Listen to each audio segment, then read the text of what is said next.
surfaced is that the FDA knew, the CDC knew, Dr. Walensky knew by April of 2021. The Israeli Ministry of Health was trying to tell the CDC and the Biden administration that minors were having their hearts damaged. And instead of, we did a Freedom of Information Act request for the Biden records at that time, mentioning myocarditis. And we found that there was active conversation, including to POTUS, right, surfacing all the way up potentially to the White House, 15 White House staffers, Dr. Walensky, Dr. Fauci, the head of HHS, all on these communications where they were talking about myocarditis in minors following the shot. But instead of saying, we have to pull this, we have to tell the parents of America, and by extension the world, that they must save their children and young adults from this risk, they were deciding how to spin a cover-up. And they issued a 17-page document that even after the FOIA is completely redacted.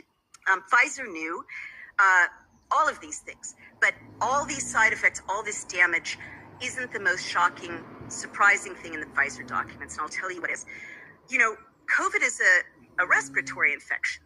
So you would expect a lot of information in Pfizer documents about lungs, about oxygen levels, about mucous membranes.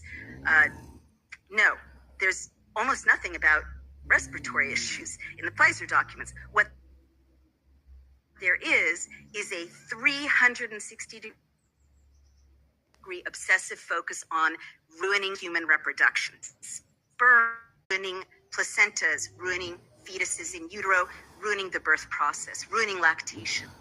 That's what they were studying. That's what they were focused on.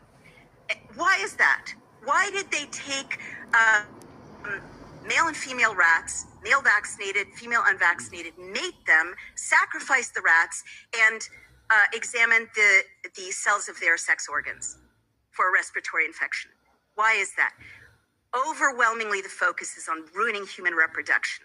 Pfizer knew that the lipid nanoparticles would go into the baby. And again, what's a membrane?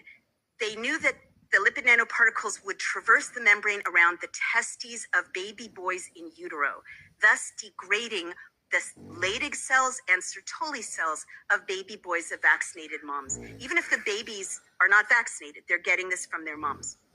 So what does that do? Sertoli cells and Leydig cells are the factories of masculinity.